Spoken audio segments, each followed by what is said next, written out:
안녕하십니까. 국가안보실 전 차장 김현종입니다. 제가 누군지 낯선 분도 계실 겁니다.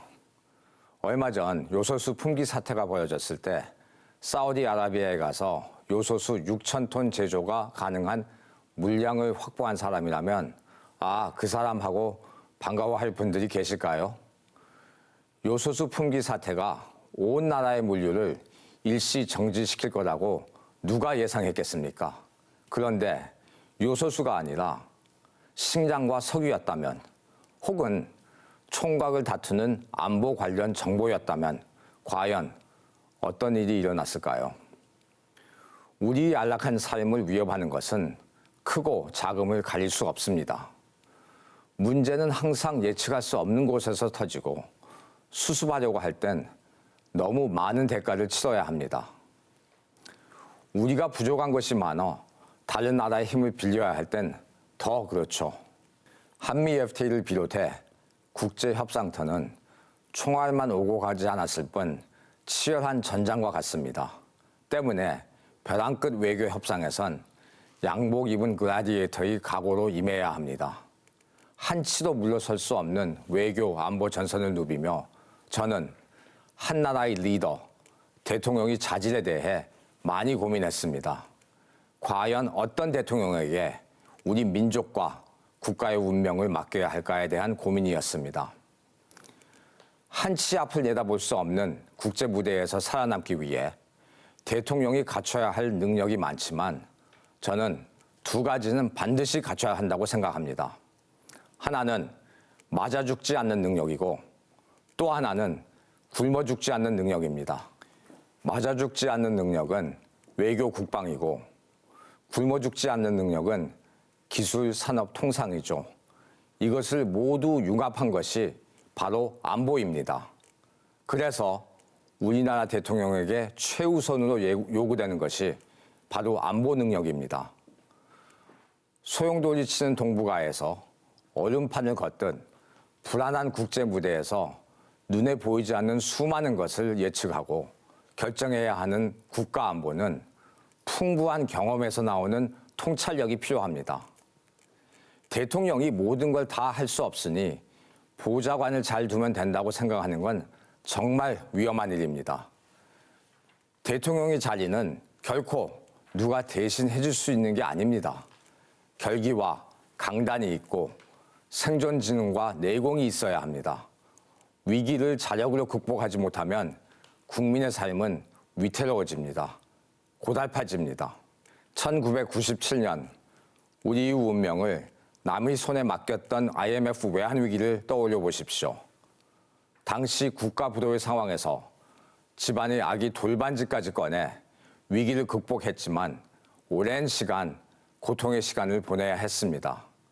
우리 국민이 어려운 시기를 보내는 동안 IMF는 한국에서 번 돈으로 미국 워싱턴에 자신들이 건물을 신축했습니다.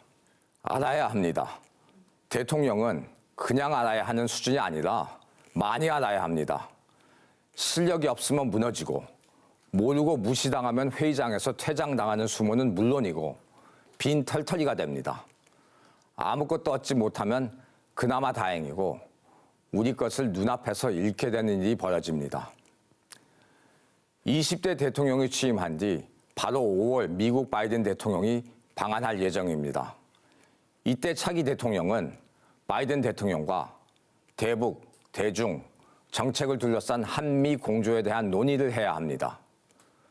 지금 나와 있는 후보 중 과연 누가 바이든 대통령을 상대할 수 있다고 생각하십니까? 자국의 이익을 위해 양국의 대통령이 직접 나서는 회담에서 대통령을 대신할 사람은 아무도 없습니다. 치밀한 계산과 유연성으로 협상에 능한 이재명 대통령이라면 전 충분히 가능하다고 봅니다. 멀지 않습니다. 오직 국익만 존재하는 냉혹한 외교 무대에서 우리 대통령의 능력을 검증할 순간은 바로 옵니다. 위기의 순간에는 국민에게 힘이 되고 국민을 독려하고 이끌 지도자가 있어야 합니다. 지도자의 힘은 위기의 순간에 빛을 발합니다. 전시 상황에서 어떤 지도자가 필요한지 잘 알았던 영국 국민은 챔버랜 총리 대신 윈스턴 처칠을 선택해 히틀러 상대로 2차 대전에서 승리를 거뒀습니다. 처칠은 위기의 순간에 국민에게 이렇게 말했습니다. 싸워본 나라는 다시 일어나도 싸우지 않고 항복한 나라는 다시 일어나지 못한다. 그래서 처칠은 never give up, never give up, 포기하지 않으면 반드시 승리한다고 강조했습니다. 이 시점에서 대한민국은 국민을 위해 포기하지 않는 대통령이 필요합니다. 국민을 위해 자신의 안위를 걱정하지 않는 용기 있는 대통령이 필요합니다. 국민을 위해 멀리 내다보고 결정할 수 있는 결단력 있는 대통령이 필요합니다. 노무현 전 대통령 시절 한미 FTA를 기억하십니까? 많은 사람이 한미 FTA에 대해 우려를 표명하고 반대했음에도 불구하고 노무현 전 대통령은 저에게 기죽지 말고 당당하게 협상하라고 말씀하셨습니다. 그의 결단으로 우리는 한미 FTA 10년 동안 대미 흑자 1,800억 불의 성과를 거두어냈습니다. 한국은 FTA 지각생이었지만 가장 많은 것을 얻어낸 국가입니다. 하지만 우리는 새로운 국면을 맞이하고 있습니다.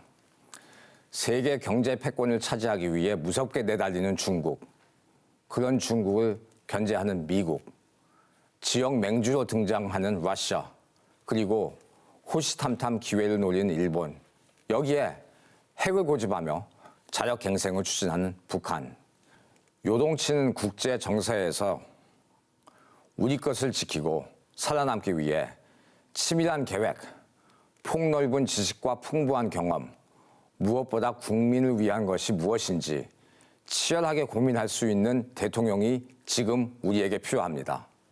저는 이재명 후보가 위기에 직면한 대한민국 문제를 잘 해결할 거라고 믿습니다. 경기도 계곡, 불법 시설물 처리를 대화로 해결하고 시민에게 깨끗한 계곡을 돌려준 것과 또 일부 배달 앱의 횡포로 고통받는 상인들을 위해 자체 배달 앱을 만든 것을 보면서 이전까지와는 전혀 다른 방법으로 문제를 해결하는 대통령이 나올 것이라는 믿음이 생겼습니다. 경기도 계곡 문제를 해결할 때 1,601개의 업소가 소유한 11,727개의 불법 시설물을 철거하고 계곡을 복구할 수 있었던 건 모든 경우를 생각하고 확신이 생겼을 때 추진했기 때문입니다. 적절한 시기에 상인들이 마음을 바꾸는 섬세함과 치밀함은 국제 무대에서도 필수적으로 갖춰야 할 리더의 능력입니다. 치열한 상정권이 걸린 이들과의 협상은 자국 이익을 위해 무엇이든 불사하겠다는 국제 무대의 협상과 다른 것이 없습니다. 그 순간마다 이재명 대통령 후보는 누구보다 국민의 편에서 고민하고 결정할 것이라고 믿습니다. 그는 누구보다 국민에게 필요한 것이 무엇인지 알고 있는 사람이기 때문입니다. 대통령은 맞아 죽지 않는 법을 알고 있어야 한다고 말씀드렸습니다. 2020년 미사일 지침 개정으로 우리도 민간 우주 역량을 발전시킬 수 있는 계기와 중장거리 탄도미사일에 대응할 수 있는 해증 전략이 가능해졌습니다.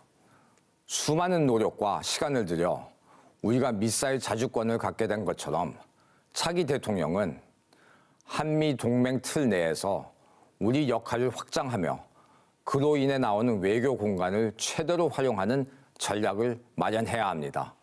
이 목적을 달성하기 위해 비대칭 재래식 무기 확보가 시급합니다. 미사일과 판독 기능을 확보할 저궤도 정찰용 인공위성을 충분히 확보해야 하고 드론, EMP탄, 100kW 레이저, 경항모도 생산해야 합니다. 6개월 동안 바다 밑에서 작전을 수행할 수 있는 소나 탐지가 불가능한 핵 추진 잠수함을 건조하고 그 연료를 어디선가 구해와야 합니다. 이런 비대칭 무기를 확보하자고 말하는 건 쉽습니다. 그러나 실제로 확보하는 데는 매우 어려운 과정을 거쳐야 합니다. 예를 들어 인공위성의 경우 부품의 국산화가 60%밖에 안 돼서 부품을 수입해야 합니다. 그럴 경우 다른 나라의 발사체를 사용해 쏘아 올리면 인공위성의 좌표를 제네바 소재 ITU 국제전기통신연합에 통보할 의무가 생깁니다. 우리 인공위성 위치에 대한 비밀 유지가 어려워지고 요격 가능해집니다. 핵 추진 잠수함을 만들어도 운용하려면 농축 유레니엄 연료가 필요합니다. 이런 문제들을 대통령이 전략 전술적으로 해결해야 합니다. 힘을 키우는 것도 힘든 일입니다. 하지만 힘을 키웠다고 문제가 다 해결되는 건 아닙니다. 부시 대통령 시절 백악관에서는 북한의 선제 타격의 필요성을 주장한 사람들이 있었습니다. 그때 그들은 전 세계에서 한국에서만 만드는 게 뭐가 있냐라며 선제 타격을 주장했습니다. 그들 말대로 우리에게 대체할 수 없는 그 무엇이 없다면 남의 손에 우리 운명이 좌우될 수도 있습니다. 그래서 우리에겐 어느 나라도 대체할 수 없는 생산기지를 갖는 것이 중요합니다. 경기 남부의 반도체 벨트는 세계 메모리 시장을 거의 독점하고 있습니다. 파주의 LCD 단지는 OLED로 진화하면서 세계의 주요 공급망이 됐습니다. 이재명 후보는 경기도지사 시절 접경 지역에서 북한의 위협도 경험했고 수원의 삼성전자, 이천의 SK하이닉스 반도체를 상대하면서 기술의 중요성과 평택기지의 중요성을 누구보다 잘 알고 있는 지도자입니다. 국방안보, 기술, 공급망 안보를 포함한 종합안보를 이룰 수 있는 적임자입니다. 저는 누구보다 이재명 후보가 국민의 어려움을 잘 아는 친국민 대통령이 될 거라고 믿습니다. 그는 대세가 아닌 비주류에서 늘 강자가 아닌 약자의 삶을 살았기 때문에 국민이 실제로 겪는 어려움, 약자가 감당해야 할 부조리한 상황이 어떤 것인지 잘 알고 있다고 생각합니다. 이재명 후보는 14살에 가정 형편이 어려워 중학교에 진학하지 못하고 공장에 다니며 생계를 책임져야 했다고 합니다. 친구들이 교복을 입고 학교에 가는 동안 공장에서 일하던 소년의 심정은 어땠을까요? 하지만 그 소년은 좌절하지 않고 도전해 18살 검정고시로 중고등학교를 졸업하고 그해 학력고사를 준비해 전국 2,500등 안에 드는 우수한 성적을 냈습니다. 어려운 시절 보낸 사람이 성공했을 때 자신의 과거를 잊지 않는다는 것, 그리고 자신의 경험을 되새겨 약자의 고통을 내 것 같이 여기고 그들 편에 설 수 있다는 건 말처럼 쉬운 일이 아닙니다.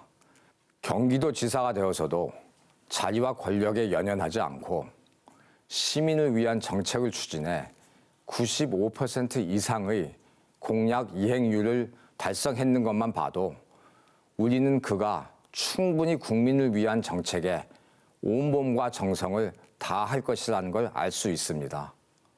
혹시 관상이라는 영화를 보셨습니까? 얼굴을 보면 모든 것을 꿰뚫어보는 천재 관상가였던 영화 속 주인공은 마지막에 이런 말을 했습니다.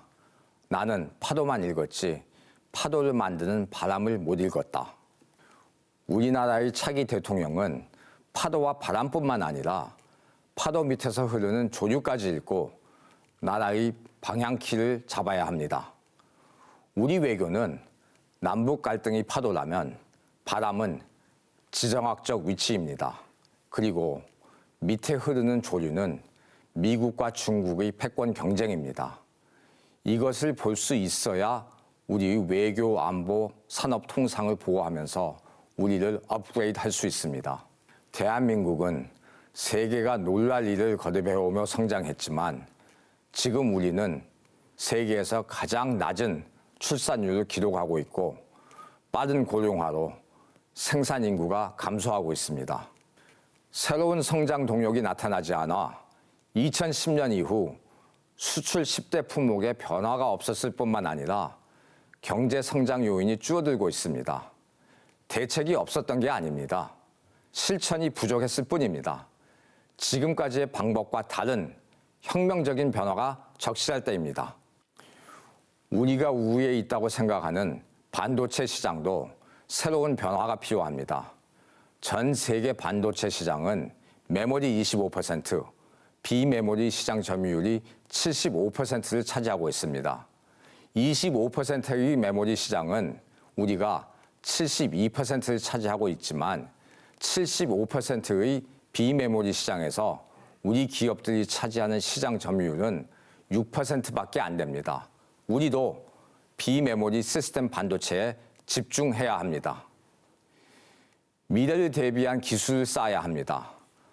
동학농민군은 사거리 100보인 화승총으로 사거리 500보인 최신식 무기 무라타 소총으로 무장한 일본군 상대를 싸워 3만 명이 전사했습니다. 반면에 일본군은 1명이 죽었습니다. 기술을 소유한 국가와 기술이 없는 국가의 차이입니다. 국가 안보를 위해서라도 기업이 기술 혁신을 위해 과감하게 투자할 수 있도록 해야 합니다. 벤처 사업에 뛰어들려는 의욕 넘치는 이들에게 한 번의 실패로 신용 불량 딱지를 붙이는 환경에서는 그 누구도 새로운 도전을 하려고 하지 않을 것입니다. 제도를 바꿔 수십 번 도전할 기회를 줘야 합니다. 20대 대통령은 국가 위기의 본질을 정확히 진단하고 국민 통합을 위해 항상 여론에 주목하되 옳다고 생각할 때는 주저없이 나갈 강력한 추진력과 결단력을 가지고 있어야 합니다.